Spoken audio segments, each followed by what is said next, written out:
The sun was setting behind the tall alien trees, painting the sky with shades of gold and red. Mark Rylan, a human trader, walked slowly along the riverbank, his boots sinking into the damp ground. He had been traveling all day, carrying supplies from one settlement to another, and now he was looking for a place to camp for the night. The air was cool, and a thin mist was rising from the dark water, making the river look like a giant snake winding through the forest. Mark had been told to stay away from this part of the river. The locals said the current was strong, the rocks were sharp, and strange creatures lived beneath the surface.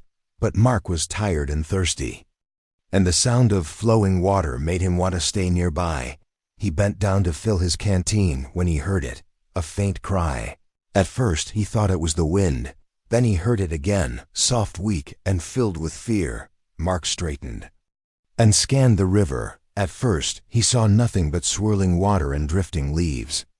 Then his heart jumped. In the middle of the current, trapped between two jagged rocks, was a small figure. It was a girl. No, not a human girl, but a tiny alien child. Her skin was pale, almost glowing, and her hair floated around her like strands of silver. Her eyes, wide and frightened, locked onto his. She was clinging to a broken log, her arms shaking, her lips blue from the cold. Mark's mind raced. The current was fast, and the distance from the bank was too far to reach with a stick. If he made one wrong step, the river would pull him under. But if he did nothing, she would be gone in minutes. He could see her hands slipping on the wet wood, the water splashing against her face. She coughed weakly, trying to call out again. That sound, fragile and desperate, cut through him like a blade. Without thinking, Mark dropped his pack and tore off his heavy jacket. The air felt even colder without it, but he didn't care. He stepped into the river, the icy water biting into his legs. Each step was a battle. The current tried to push him back. His boots slipped on the smooth stones underfoot. The water rose to his waist, then to his chest. The roar of the river filled his ears, but he kept his eyes on the girl. She was still holding on, but her grip was weakening. "Hold on!" Mark shouted, though he wasn't sure she could understand him. She blinked slowly, as if she was about to close her eyes for good. Mark pushed forward, the current slamming into his side. When he finally reached her, she was barely conscious. Her small fingers slipped from the log just as he grabbed her arm. The force of the river tried to tear her away, but Mark held on. He pulled her close to his chest, wrapping one arm around her tiny body. She was cold, so cold it felt like holding ice. The journey back to the shore felt even longer. Every step was heavy, and the water seemed determined to keep them. Mark's legs burned from the strain, but he didn't let go. When they finally reached the bank, he collapsed onto the grass, still holding the girl. She was shivering, her eyes half closed, her lips trembling as she whispered something he couldn't understand. Her voice was weak like a fading echo. Mark pulled his blanket from his pack and wrapped it around her. The blanket was dry, but it wasn't enough to warm her quickly. He could feel her tiny body shaking against him. Then, a sound came from the forest behind them, low and deep. Mark froze. It wasn't the sound of wind. It wasn't the sound of the river. It was the sound of something alive and hunting. He looked toward the trees, where the shadows seemed to move, too faint. Glowing eyes appeared between the trunks, watching them. The girl stirred in his arms and whispered again, her tone urgent this time. Mark didn't know the words, but he understood the meaning. They were not safe here. His heart pounded. He lifted her into his arms and grabbed his pack with one hand. The forest ahead was dark, but it was their only chance. The sound in the trees grew closer, followed by a low growl. Mark didn't look back. He ran, his breath sharp in the cold air, the girl's small arms tightening around his neck. Every step felt like it took him deeper into danger. But one thing was certain, whatever was out there, he would not let it take her. Not after he had pulled her from the river. Not after he had seen those terrified eyes staring at him for help. And not after he had decided, without saying a word, that she would live, no matter what. It cost him, Mark's boots sank deep into the wet forest floor as he ran. The alien girl still wrapped tightly in his arms. The sound behind them grew louder, a heavy, slow rhythm, like something large moving carefully through the trees. The creature was tracking them, its growl low and patient, like it knew they would. Tired soon, Mark kept his eyes on the narrow path ahead, knowing if he stumbled, both of them would be finished. The girl's breathing was shallow, her forehead pressed against his chest. She was still trembling, and her pale skin felt icy even.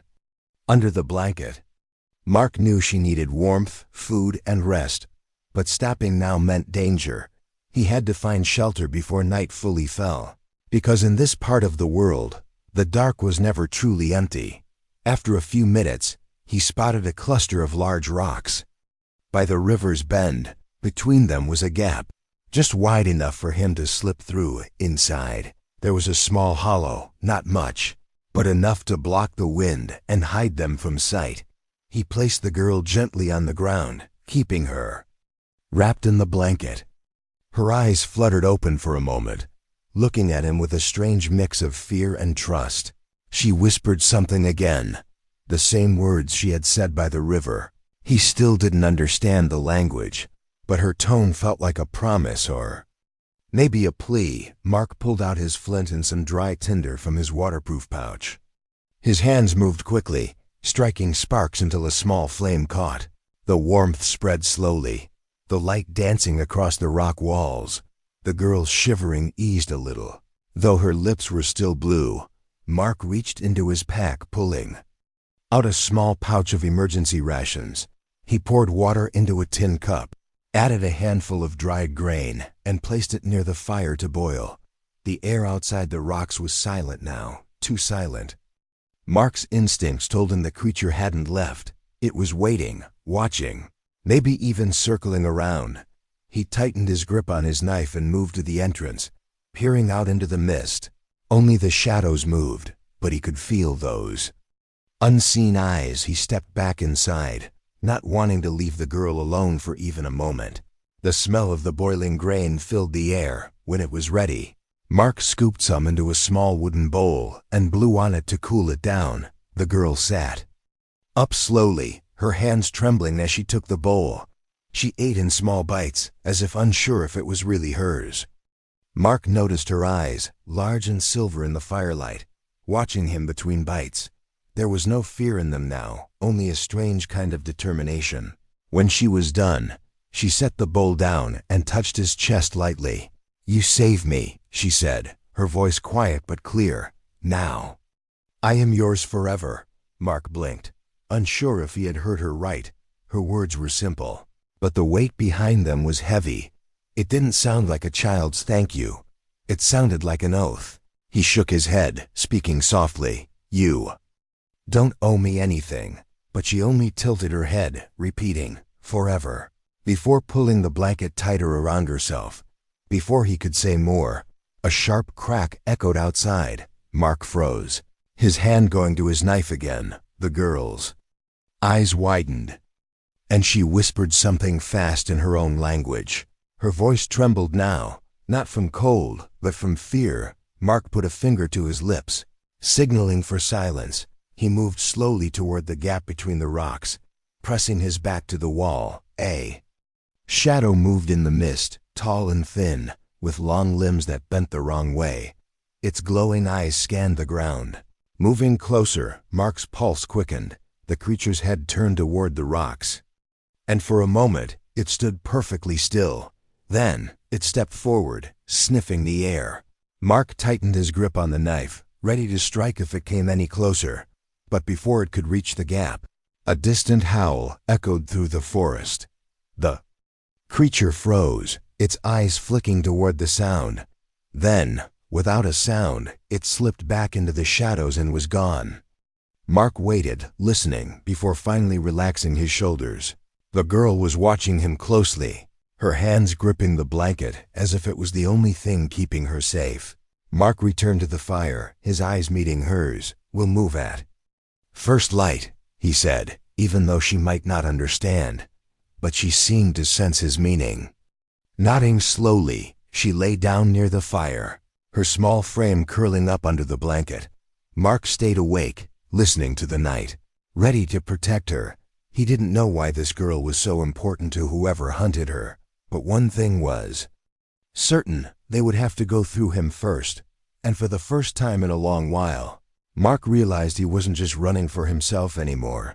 He was running for her too. The first light of dawn painted the sky in pale silver, the mist still clinging to the trees like a living thing. Mark had stayed awake all night, the fire low, his knife always in reach. Every rustle in the forest kept his senses sharp. But no more glowing eyes appeared. When the girl stirred under the blanket, he finally let himself exhale. She sat up slowly, her hair messy, her eyes half closed from exhaustion. Mark offered her a small piece of dried bread, and she accepted it with both hands. She ate quietly, glancing at him now and then, like she was still studying the stranger who had pulled her from death. When she finished, she spoke again, her voice soft but steady. "You saved me. Now I am yours." Mark frowned. The same words as last night. He rubbed his neck, unsure how to answer. "You don't have to. You're free now."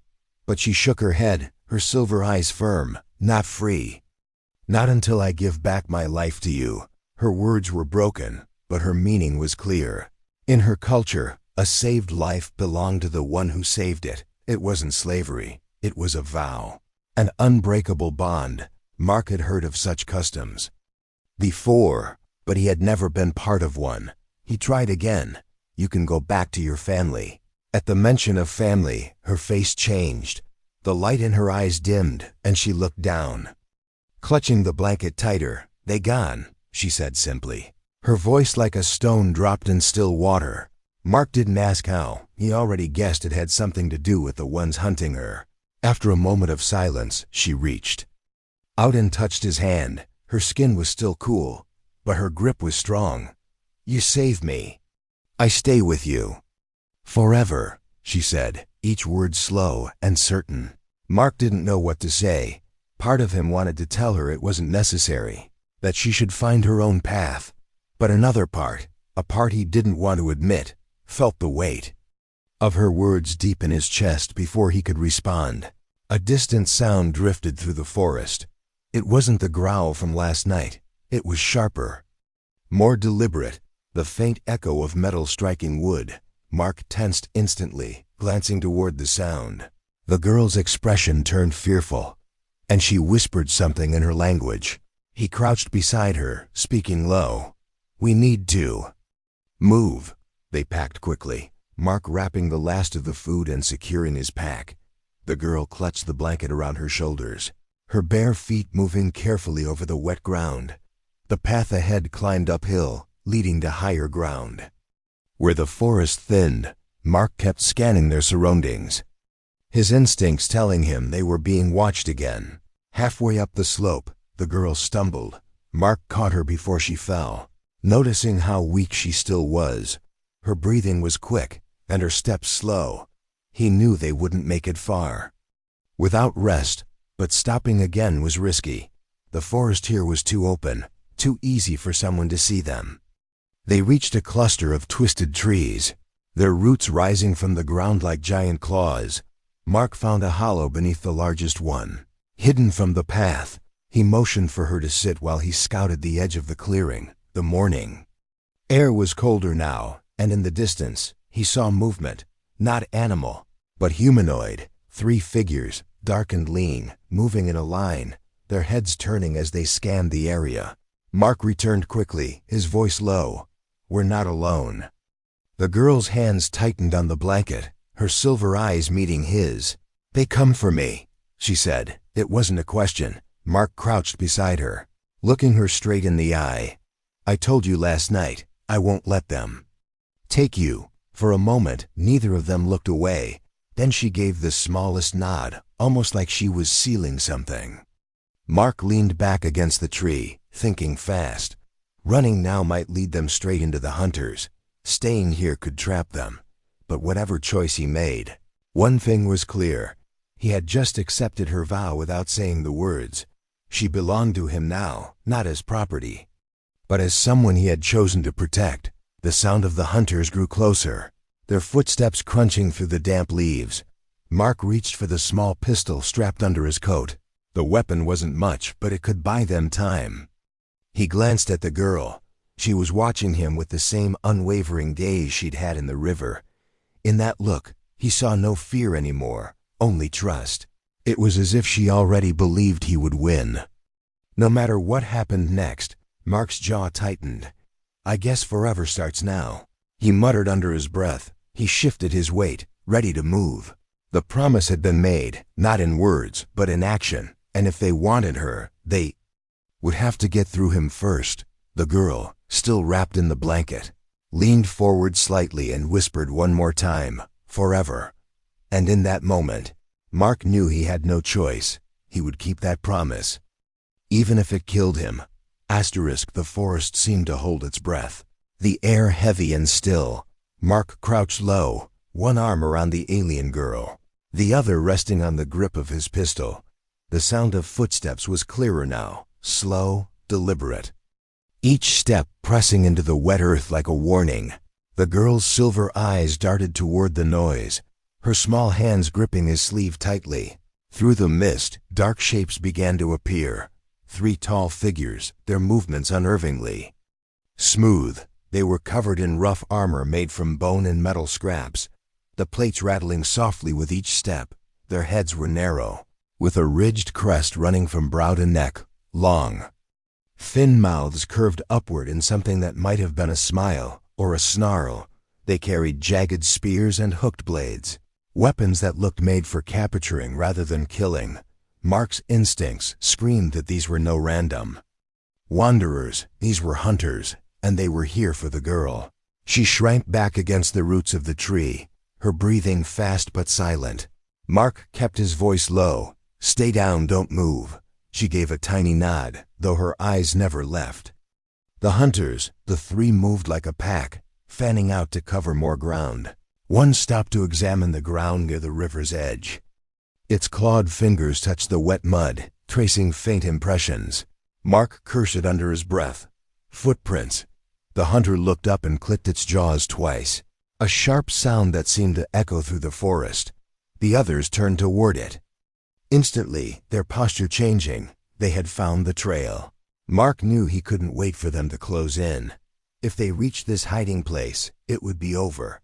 He scanned the trees, mapping a path in his mind, one that would take them uphill to a ridge. From there, maybe they could lose the hunters in the rocky terrain. He leaned close to the girl, whispering, "When I say run, you follow me." She didn't answer, but her grip on the blanket tightened. The hunters began moving again, their pace quickening. Mark took a slow breath, then rose from his crouch.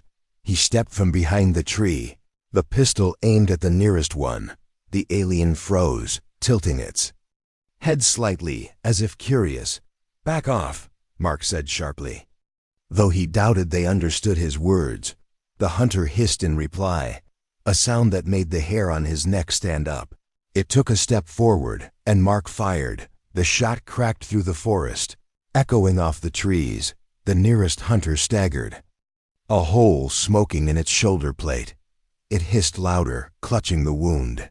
But it didn't fall.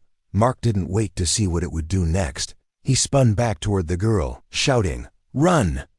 They bolted uphill, weaving between trees behind them. The hunters roared, a sound more animal than intelligent. Branches snapped. The ground shook under their heavy strides. The girl's bare feet were quick despite her size, her small frame. Darting between rocks and roots, Mark stayed close, firing once more over his shoulder, the bullets shattering bark inches from a hunter's head. The ridge was close now, but the slope grew steeper. Mark grabbed the girl's arm, half pulling, half carrying her up the last stretch. They reached the top, breathless, the ground dropping sharply on the other side. Below lay a narrow gorge, filled with mist, the bottom hidden from view. Mark glanced behind. The hunters were already climbing, their clawed feet digging into the earth. He looked at the gorge again, his jaw tightening. It was a risk, maybe a deadly one, but staying meant certain capture. He crouched to the girl's level. "Hold on to me, no matter what." Her silver eyes searched his face, then she nodded once, without hesitation. Mark lifted her into his arms, took 2 running steps, and leapt.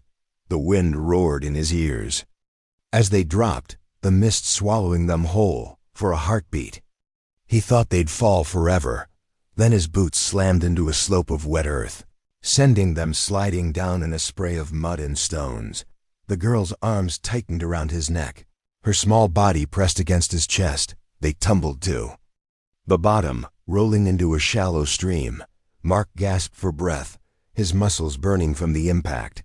Above, faint shapes appeared at the ridge's edge. But none jumped. The hunters stared down, their ridged heads tilting. Then they vanished from sight, retreating into the mist.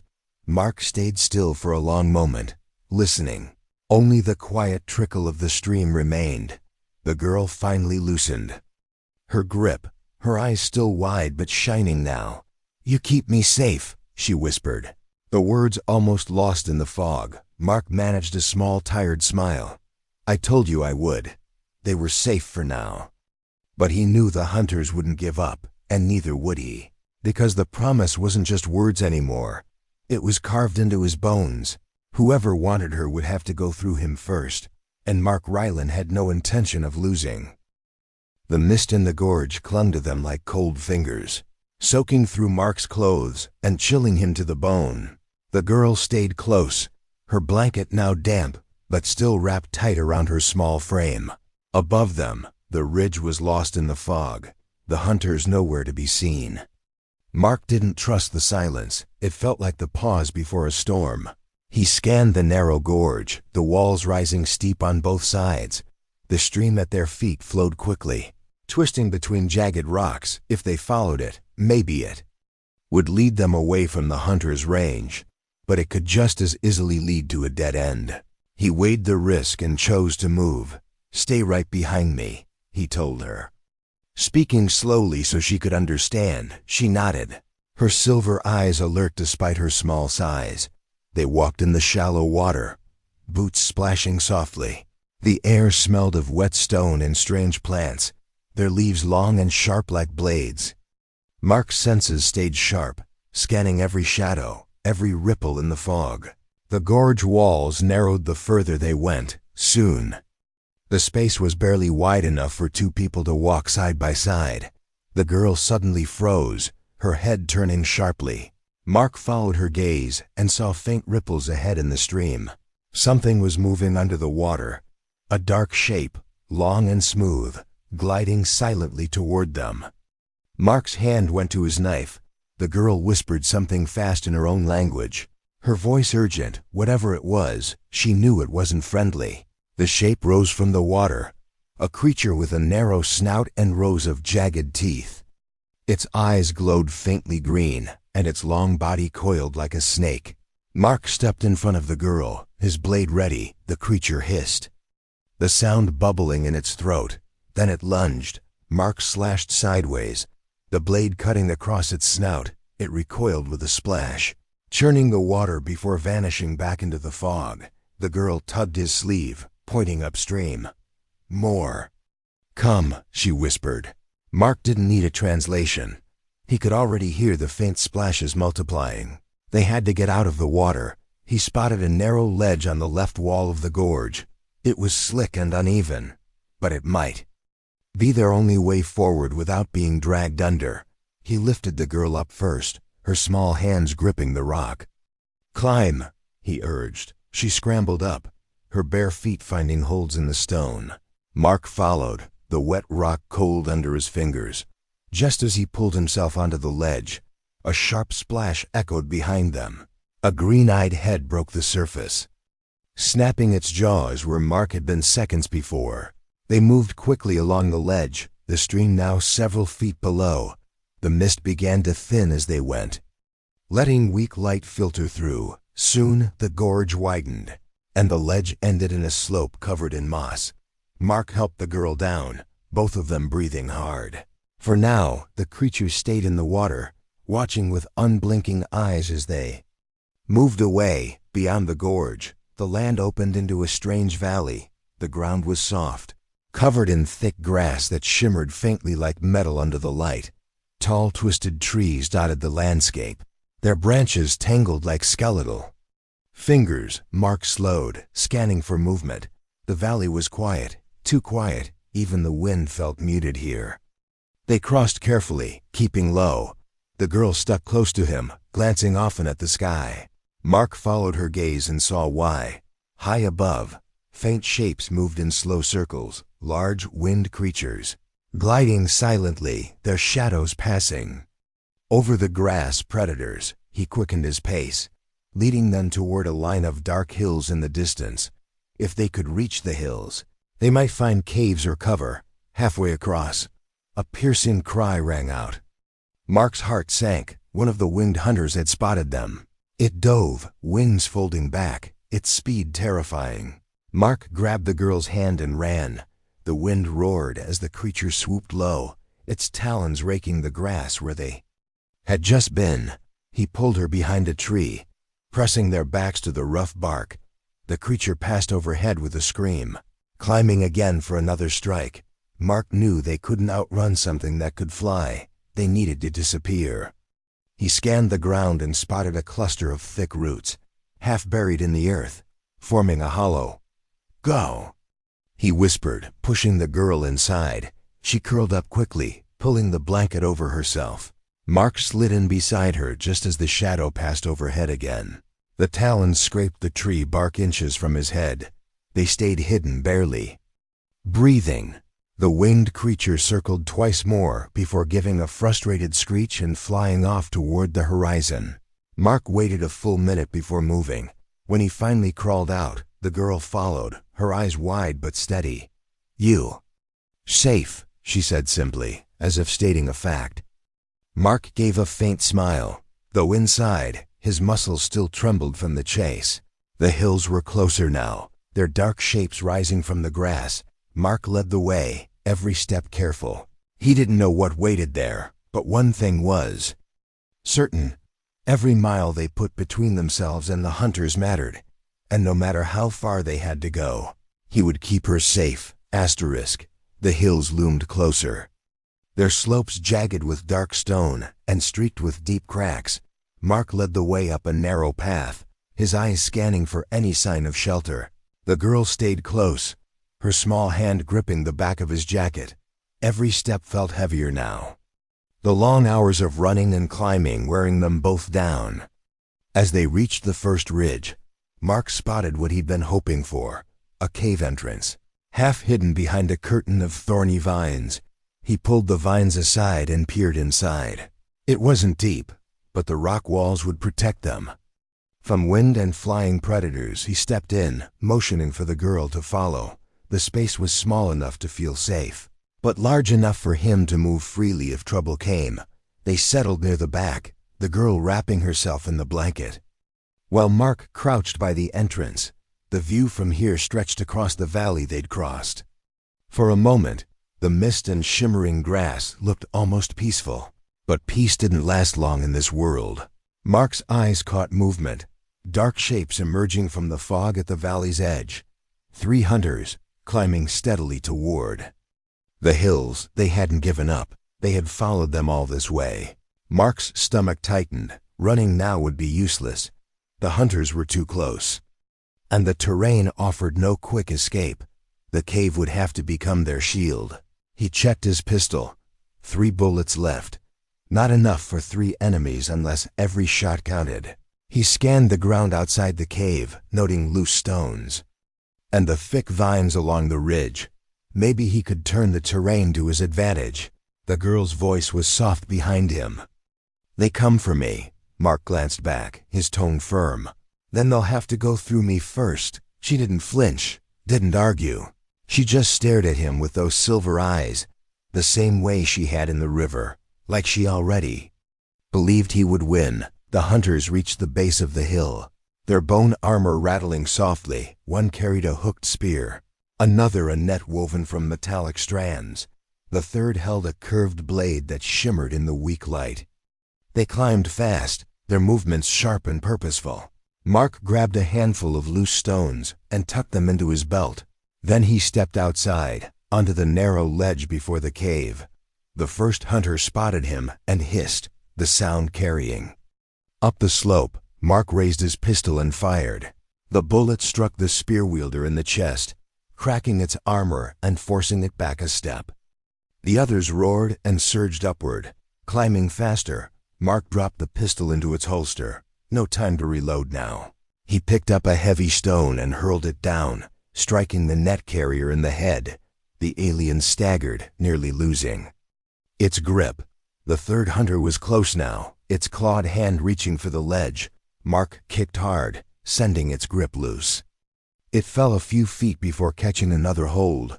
Climbing again with renewed fury, Mark's mind raced. They were too strong to take head-on. He needed to use the ridge. He ducked back into the cave, grabbing the thick vines that hung across the entrance. With a swift motion, he cut them near the base. Leaving them coiled in his hands, he tied a heavy stone to the end, making a crude flail. When the first hunter lunged over the ledge, Mark swung the weapon with all his strength. The stone slammed into its side, knocking it back over the edge. It fell hard, tumbling down the slope and into the rocks below. The other two roared in anger. Climbing faster, the girl moved to the back of the cave, her small hands pressed to the wall. Mark stood in the entrance. His breath sharpened the cold air. The net carrier reached him first, swinging the metallic strands. Mark ducked under the throw, grabbing the net and yanking hard. The hunter lost balance, and Mark drove his knee into its chest, sending it crashing to the ground outside the cave. It writhed, trying to rise, but Mark was already moving, grabbing another stone and striking it across the helmet until it lay still. The last hunter climbed over the edge, its curved blade gleaming. Mark had no time for finesse. The alien swung, the blade slicing across his arm. Pain burned through him, but he pushed forward, grabbing the hunter's wrist and twisting hard. The blade clattered to the ground. Mark slammed his shoulder into the alien, driving it back toward the ledge. It fought viciously, claws raking his jacket. But Mark's grip didn't break. With one final shove, he sent it falling backward into the rocks below. The valley was silent again, except for Mark's heavy breathing. He leaned against the cave wall, his arm throbbing. The girl stepped forward, her blanket slipping from her shoulders. She looked at him for a long moment before saying quietly, "You fight for me." Mark managed a tired smile. "I told you, forever." She didn't smile back, but her eyes softened, and she reached out to take his uninjured hand. For the first time since the river, Mark felt like the danger might actually be ending. But deep down, he knew the hunters weren't the only threat in this world, and their journey was far from over.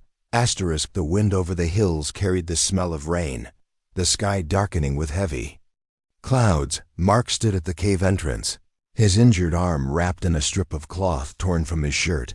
The girl sat nearby, her silver eyes watching him as if every move he made mattered.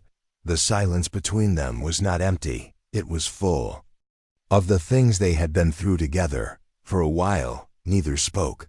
Mark's thoughts were on the hunters lying broken in the rocks below. He knew more could come, drawn by the noise. This world didn't give second chances. If they stayed here, they would eventually be found. The only way to keep her safe was to keep moving, and that meant leaving the hills behind. The girl finally broke the quiet. "You hurt," she said, her voice soft but certain. Mark looked down at his arm and shrugged. "I've had worse." She tilted her head, studying him. "Why you fight for me?" Mark paused, unsure how to answer. He could have said it was the right thing to do. He could have said he couldn't just watch someone die. But the truth was deeper and harder to put into words. Instead he said, "Because when I saw you in that river, I knew. You weren't meant to be alone." Her gaze didn't leave his face. "You promise forever," she said. Mark almost laughed, but there was no humor in it. "Yeah," he said quietly. "I guess I did." They set out before the rain began. The hills turned into rolling plains, the grass bending under the wind. Every step away from the cave felt like a step into the unknown. But Mark didn't hesitate. The girl walked beside him now instead of behind. Her blanket was still wrapped around her shoulders, fluttering in the breeze. By midday, the rain came, soft at first, then heavier. They took shelter under the twisted roots of an ancient tree. Mark started a small fire in the hollow, the orange light warming their cold hands. The girl leaned close to the flames, her hair damp, her eyes reflecting the flicker. "You have no home here?" she asked. Mark shook his head. "Not anymore."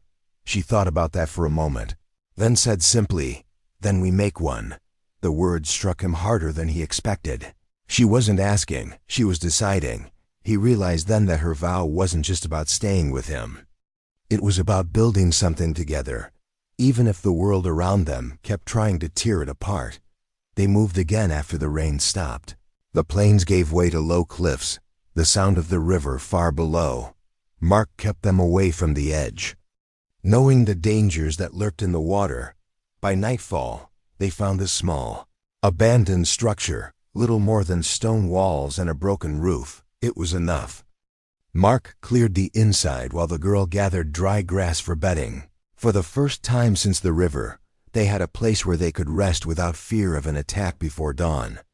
That night, as the fire crackled in the corner, the girl sat beside him. She held something in her hands, a small piece of metal shaped into a circle. He recognized it as part of a hunter's armor. She pressed it into his palm, closing his fingers around it. "For you," she said. "So you remember." Mark turned the piece over in his hand, the edges still rough from where it had broken. "I don't need this to remember," he said. But she shook her head. "Not for you to remember me. For you to remember you fight and win." The firelight made the shadows dance across the broken walls. Mark realized she was giving him more than just a piece of metal. She was giving him proof that they had survived when they shouldn't. Have proof that the promise he had made was worth keeping. The next morning, they set out again. The ruins fading behind them, the road ahead was uncertain, but neither of them looked back. Mark felt the weight of the small metal circle in his pocket. Every time his hand brushed against it, he remembered the way she had looked at him. Not as a savior, but as something permanent in her life. Days turned into weeks, and though danger still found them, they faced it together. When food was scarce, they shared it equally. When nights were cold, they slept close by the fire. When the world seemed too big and hostile, they reminded each other, forever. One evening, as they camped beside a quiet stream far from the hills, the girl rested her head against his side. "You still keep promise?" she asked, her voice barely above the sound of the water. Mark didn't hesitate. "Until my last breath." She closed her eyes, a small smile touching her lips. And in that moment, Mark knew he would mean it, no matter where this world took them. Forever wasn't just a word anymore. It was their way of surviving. It was their way of living.